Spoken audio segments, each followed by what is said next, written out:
हिमाचल प्रदेश विधानसभा का मानसून सत्र 10 अगस्त से 13 अगस्त तक होने जा रहा है। इससे पहले 9 अगस्त को हिमाचल प्रदेश विधानसभा के अध्यक्ष विपिन सिंह परमार ने सर्वदलीय बैठक बुलाई। बैठक की अध्यक्षता के दौरान विपिन सिंह परमार ने सभी दलों से सहयोग की अपील की है। इस दौरान हिमाचल प्रदेश विधानसभा अध्यक्ष विपिन सिंह परमार ने कहा कि बैठक में सभी दलों से सहयोग की अपील है। उन्होंने कहा कि ये मौजूदा सरकार का आखिरी सत्र है। वे चाहते हैं कि इस सत्र में ज्यादा से ज्यादा जनता के मुद्दे उठाए जाएं। उन्होंने कहा कि सदन के सदस्यों की ओर से अलग अलग नियमों के तहत कई प्रश्न प्राप्त हुए हैं। सभी सदस्यों को नियमों के तहत मुद्दे उठाने की स्वतंत्रता है। उन्होंने कहा कि अगर सदस्य नियमों से बाहर जाकर सदन में प्रश्न उठाने की कोशिश करेंगे तो उन्हें अनुमति नहीं दी जाएगी। विपिन सिंह परमार ने स्पष्ट किया कि केवल नियमों के तहत ही सदन में सदस्यों को बोलने दिया जाएगा। सर्वदलीय बैठक खत्म होने के बाद संसदीय कार्य मंत्री सुरेश भारद्वाज ने भी अपना बयान दिया। उन्होंने कहा कि ये मौजूदा सरकार का आखिरी मानसून सत्र है। ऐसे में सरकार विपक्ष से सहयोग की अपेक्षा कर रही है। उन्होंने कहा कि सदन के सदस्यों की ओर से अलग अलग विषयों को लेकर कई सवाल प्राप्त हुए हैं। तो वहीं नेता प्रतिपक्ष मुकेश अग्निहोत्री ने भी कहा कि ये जयराम सरकार का आखिरी सत्र, इसके बाद कांग्रेस पार्टी ही सत्ता में आएगी। उन्होंने कहा कि आज बढ़ती महंगाई और बेरोजगारी से जनता परेशान है। मौजूदा सरकार से हर वर्ग त्रस्त हो चुका है। ऐसे में जनता के मुद्दे उठाने के लिए कांग्रेस पूरी तरीके से तैयार है।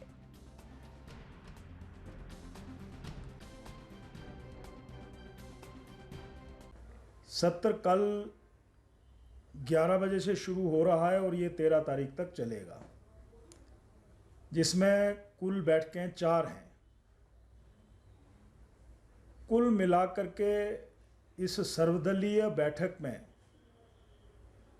हमारी तरफ से या विधानसभा सचिवालय की तरफ से यही आग्रह रहता है और यही निवेदन रहता है कि ये जो सत्र हैं, चाहे वो बजट सत्र है, चाहे मानसून सत्र है, वहाँ पर जो सामयिक विषय हैं, तात्कालिक विषय हैं, प्रदेश से जुड़े हुए मुद्दे हैं, विधायकों के द्वारा पूछे गए प्रश्न हैं, उन सारे विषयों पर सरकार के द्वारा, मंत्रियों के द्वारा या आदरणीय मुख्यमंत्री जी के द्वारा जो उत्तर दिया जाना है, उस समय का अधिक से अधिक सदुपयोग हो।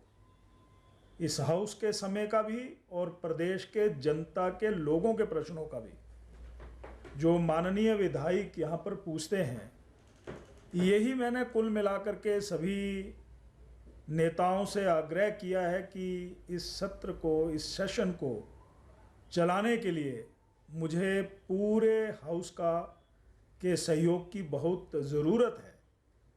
हाँ, मेरे सामने तो उन्होंने यही कहा है कि ये इस विधानसभा का अंतिम सत्र है, यादें यादगार बननी चाहिए, अविस्मरणीय बननी चाहिए। हमारा सहयोग इस चेयर को पूरा रहेगा और मेरी निवेदन को अगर ये स्वीकार करेंगे तो मैं यही कह सकता हूँ कि इस विधानसभा की बड़ी उज्जवल परंपराएं रही हैं। विधानसभा का कार्यकाल 8 जनवरी 2023 को समाप्त होगा और मानसून सत्र जो है वो ये आखिरी होगा।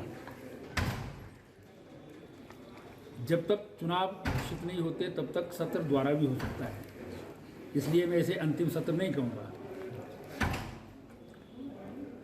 लेकिन मानसून सत्र ये आखिरी है।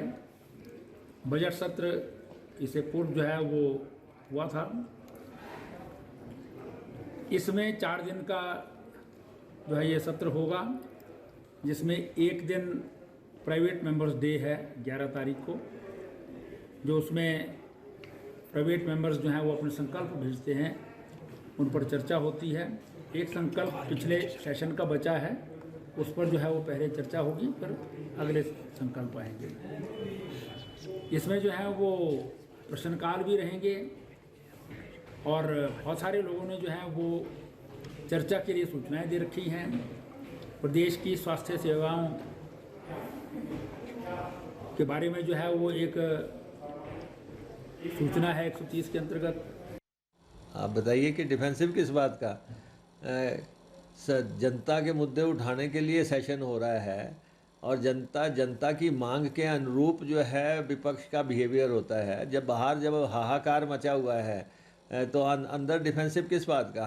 हर मुद्दा जो है पूरी आक्रामकता से उठाया जाएगा। महंगाई आप देख रहे हैं कि क्या हाल हो गया कि हर वर्ग प्रभावित हो गया। अब तो जो है छोटी छोटी चीज़ों पे भी जो है राशन से लेके शमशान से लेके बागवान से लेके हर मुद्दे पे हर पे जीएसटी लगा दिया गया है। क्या हालत कर दी गई है। परिस्थितियाँ किस ढंग से नाजुक हो गई हैं। तो इसलिए बागवान कह रहा है कि उनके कार्टन पे जो है जीएसटी लगा दिया है और उधर जो है दही पे दूध पे छोटी छोटी चीज़ों पे हर बात पे जीएसटी का फन फैला के बैठ गया है। और महंगाई की हालत ख़राब है। आटे पे के दाम देख लीजिए आप, तेल के दाम देख लीजिए। फिर जो है चाहे सीमेंट है चाहे सरिया है, हर हालत हर तरफ जो है हाहा। तो हिमाचल प्रदेश में जयराम सरकार का ये आखिरी मानसून सत्र है। इसके तुरंत बाद ही चुनावों की घोषणा कभी भी हो सकती है। उसके बाद चुनाव होंगे और उसके बाद नई जो सरकार सत्ता में आएगी उसके तहत जो है वो मानसून सत्र होगा। फिलहाल इसी पर हमारे साथ चर्चा के लिए विनोद ठाकुर जी, प्रवक्ता बीजेपी से मौजूद हैं। बहुत स्वागत है ठाकुर साहब आपके एनबी न्यूज पर। फिलहाल जिस तरीके से ये आखिरी जो सत्र मानसून सत्र जो है जयराम सरकार का, आपकी सरकार का, इसमें किस तरीके से उम्मीदें लगाई जा रही है आपकी? हमारी पार्टी ने 5 वर्ष तक सरकार चलाई है। अभी हमारा ये जो मानसून सत्र है, अंतिम सत्र जिसको हम कह रहे हैं या जो कह रहे हैं, इसमें भी जो भी प्रश्न आएंगे जिसकी चर्चा पे करने के लिए विपक्ष चाहेगा, हम पूरी चर्चा करेंगे, सकारात्मक चर्चा करेंगे और उनके कोई प्रश्न रहेंगे उनको करेंगे, उनके जवाब भी देंगे। और मैं ये भी कहना चाहता हूँ कि 4.5 साल 5 साल तक हमारी सरकार ने अभूतपूर्व काम किया है। गृहिणी सुविधा योजना से लेकर के हिम केयर तक सरकार हिमाचल प्रदेश के प्रत्येक व्यक्ति के प्रति एक अच्छा काम किया है, विकास करवाया है, हर व्यक्ति को खुश रखा है। उनके प्रति जो जो भी संवेदनाएं हो सकती थी, जो जो काम किया जा सकते थे, वो हमारी सरकार ने किए हैं। और मुझे लगता है कि इस सत्र में विपक्ष भी इस बात का धन्यवाद माननीय मुख्यमंत्री जी का और हमारी सरकार का करेगा कि समाज के अंदर अंतिम पंक्ति में खड़े व्यक्ति तक हमने अपनी जो उनके लिए योजनाएं हैं, उनके हित की योजनाएं वो उन तक पहुंचाई हैं और उनके समग्र विकास के लिए, पूरी जनता के लिए, पूरे हिमाचल प्रदेश के लिए हमारी सरकार ने काम किया।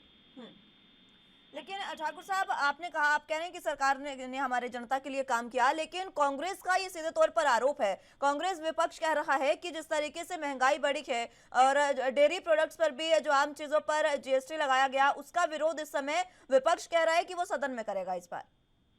उनको करना चाहिए, उनका काम है, विपक्ष का काम जो है वो विपक्ष करना ही है। परंतु मैं सिर्फ ये बताना चाहता हूँ कि ये लोग ये विरोध किस बेस पे करेंगे। ये झूठी सरकारें बनाते हैं। 2003 में इन्होंने हर घर में फॉर्म भरवाए और हर व्यक्ति को बोला कि आपको हम रोजगार देंगे, एक घर से एक रोजगार। जरा बताएं 2003 से 2008 तक इनकी सरकारें कितने रोजगार इन्होंने दिए। इसके बाद मैं बताना चाहता हूँ 2012 में इन्होंने कहा कि जितने बेरोजगार हैं उनको बेरोजगारी भत्ता देंगे। मुझे बताएं कि कितने लोगों को बेरोजगारी भत्ता दिया। ये हमेशा ही झूठ का पुलिंदा बांध करके अपनी सरकार चुनावों के दिनों में ये इस प्रकार का काम करते हैं। आज भी ये कह रहे हैं कि हम ओपीएस जो है 10 दिन में लागू करेंगे। अरे साहब, जब आपकी सरकार थी 2003 में तो ओपीएस तो तब लागू हुआ, तब आपने लागू क्यों किया? मैं यही जानना चाहता हूँ। हमेशा से झूठ के पुलिंदों पे झूठ बोल करके कांग्रेस सरकार बना नहीं सकती। इसके सामने दीवार पे लिखी हुई इबारत है कि इस बार भाजपा की सरकार फिर से बनने जा रही है। सरकार नहीं बदल रही है, परंतु रिवाज बदल रहा है और इस बार सरकार नहीं बदलेगी। फिर से मुख्यमंत्री श्री जयराम ठाकुर जी के नेतृत्व में हमारी सरकार बनेगी।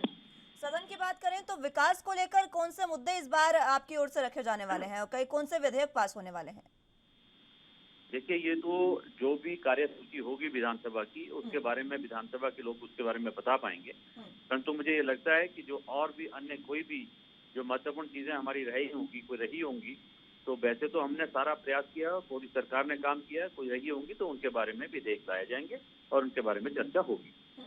ठीक ठीक है विनोद ठाकुर जी, बहुत शुक्रिया आपका हमारे साथ जुड़ने के लिए और तमाम अहम चर्चा हमारे साथ करने के लिए। तो ये आखिरी सत्र बीजेपी सरकार की ओर से, बीजेपी सरकार का मानसून सत्र हिमाचल प्रदेश में आखिरी है, जिसको लेकर बीजेपी भी पूरे तरीके से जोश में है और विकास की नई इबारत लिखने के लिए इस सदन में कई अहम मुद्दे उठाए जा सकते हैं।